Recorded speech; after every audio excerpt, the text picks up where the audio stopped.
Welcome to ID Garage Season 1, Episode number 3.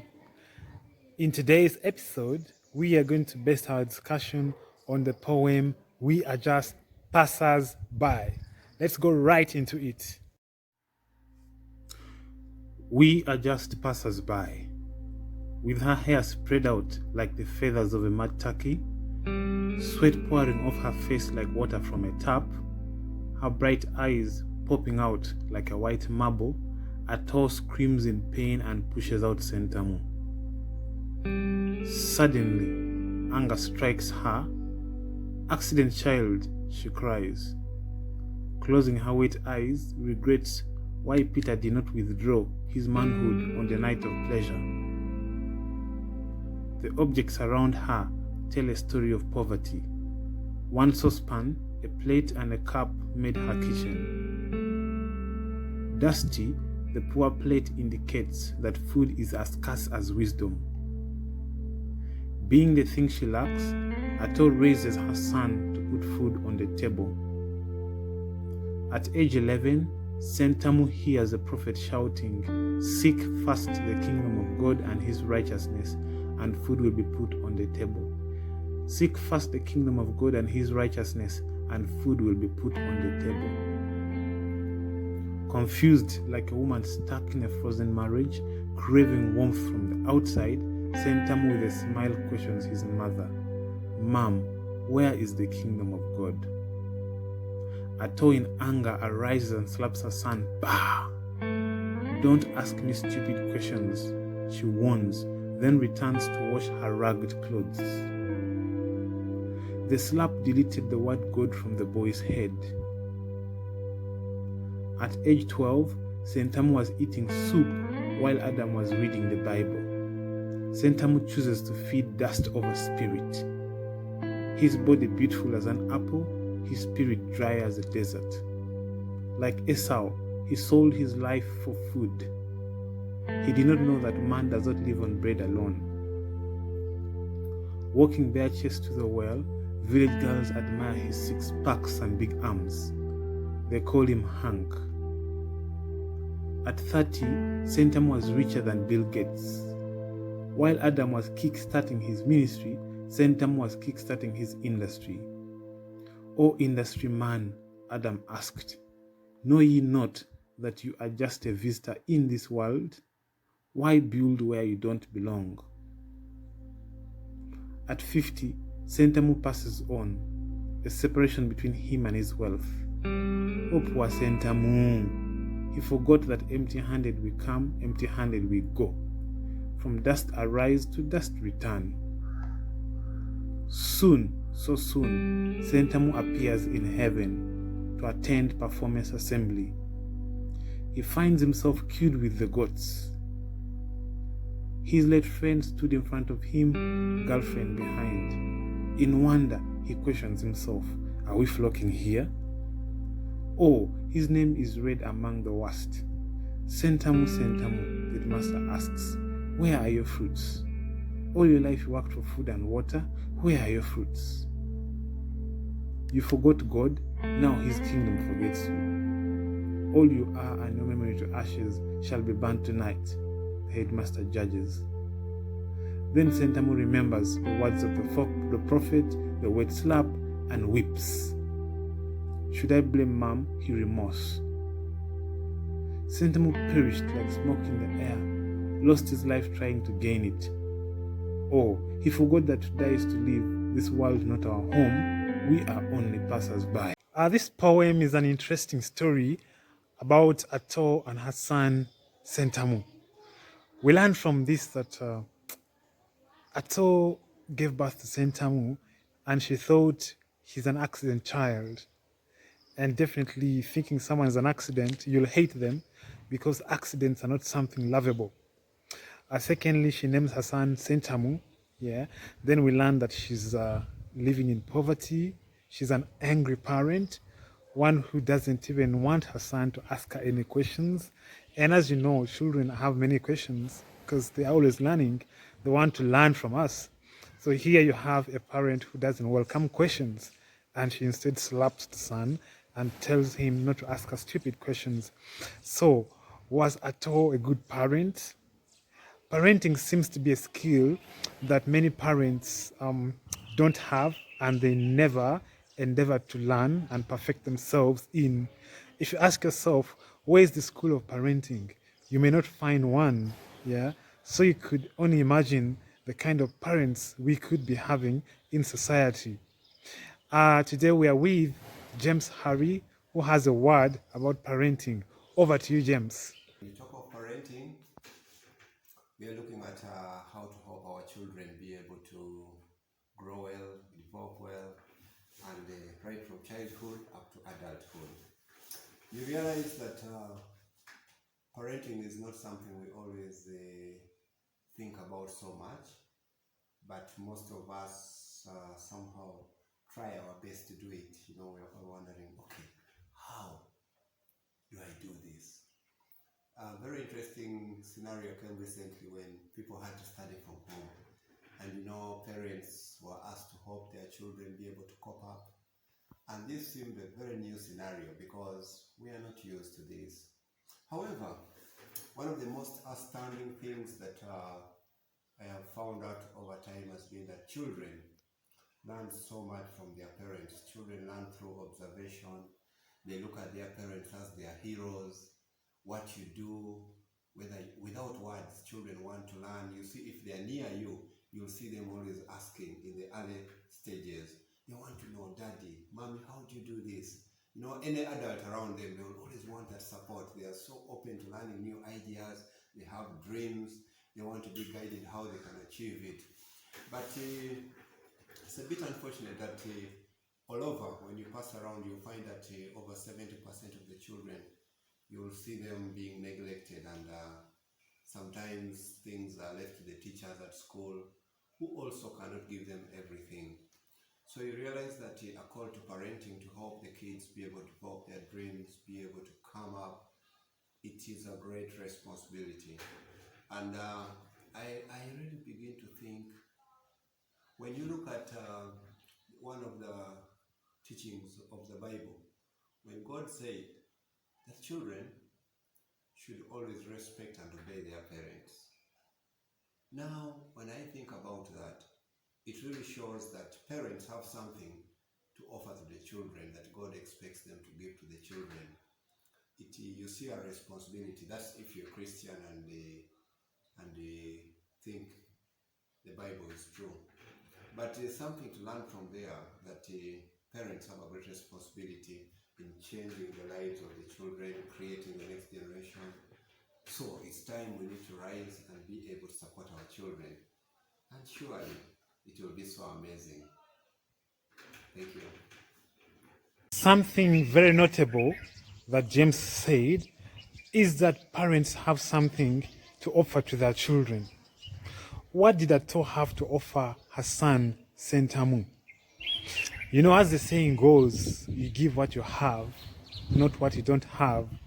So a parent could either give her child poverty or wealth, wisdom or ignorance, you know, considering the life of Ato and the things she had, the things she said, was her natural life a good model for her son to discover life?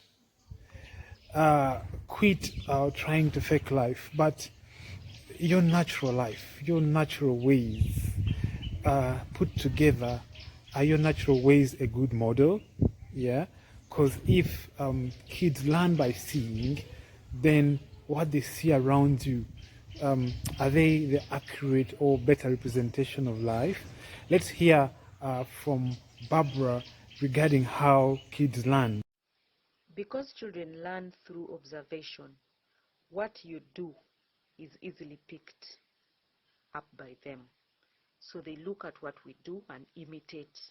Considering names, Ato is a Luo name given to a child, a girl child, who's been born after her dad has passed on or died. This implies Ato was not fathered.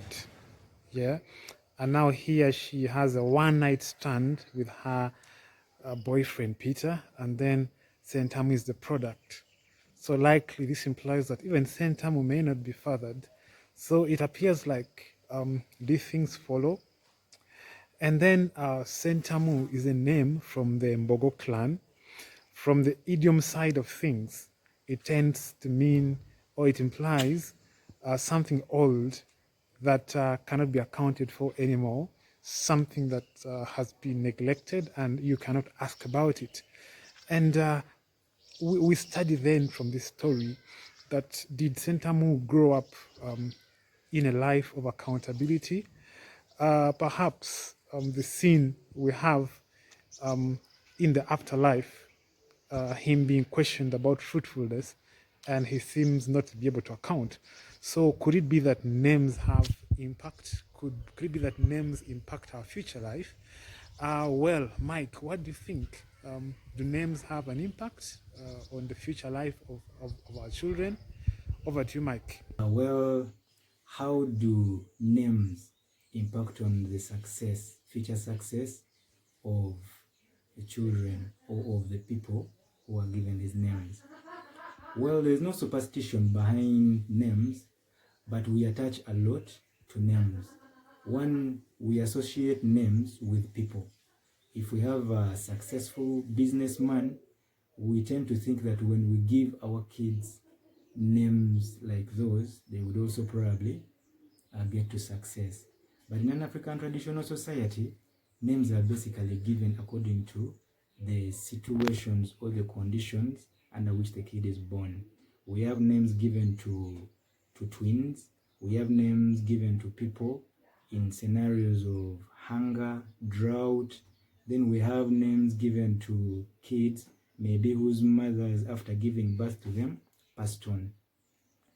So basically, there is no superstition, though in most cases, when you're given a name belonging to someone, let's say in a class, in a successful business class, or let's say a businessman who has had successful business relations, we tend to attach ourselves to that, in that we do not want to shame them, but rather keep upholding the names.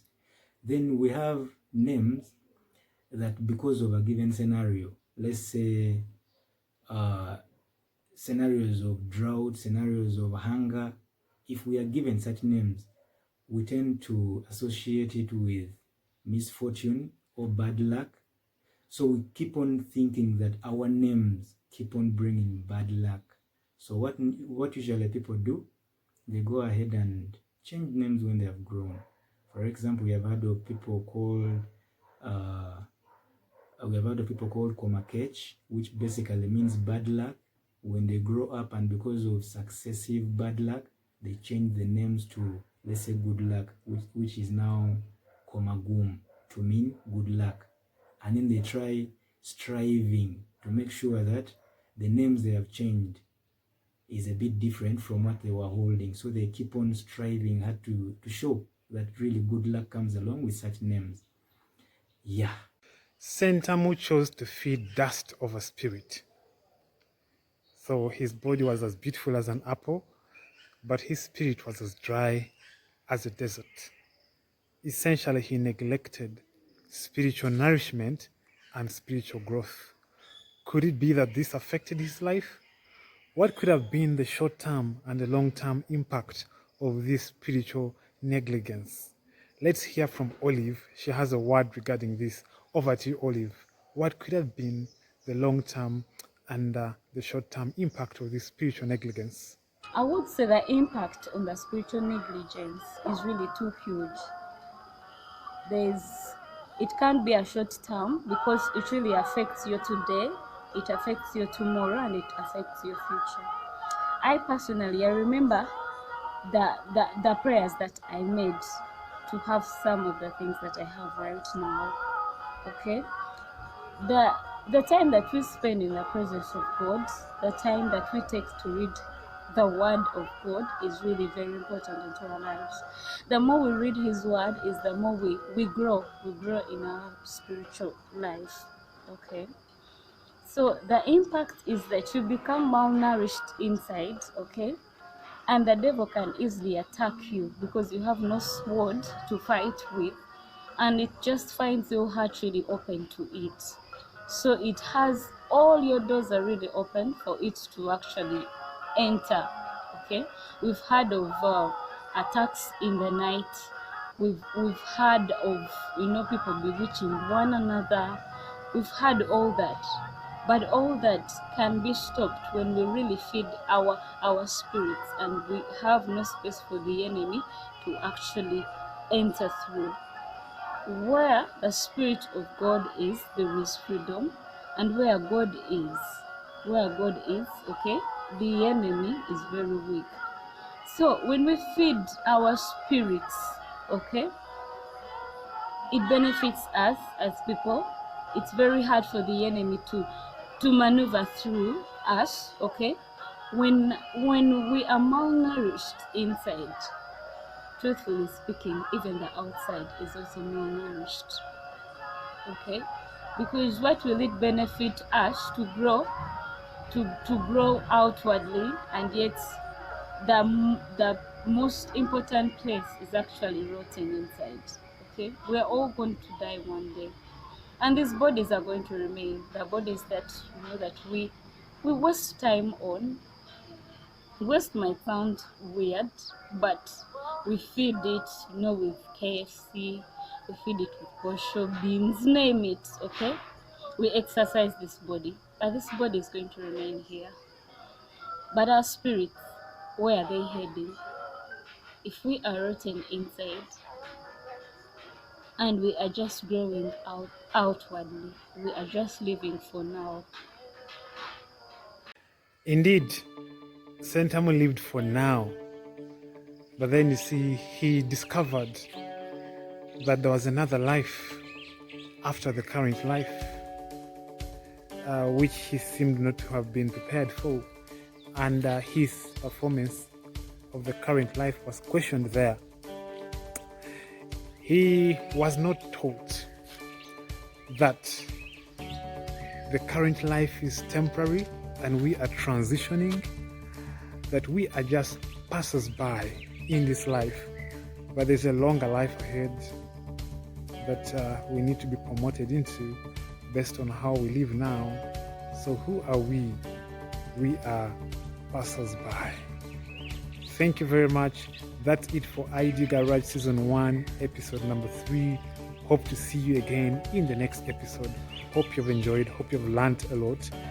Feel free to ask questions, to critique, to make additions or subtractions. Yes. Many thanks. Cheers. Next time.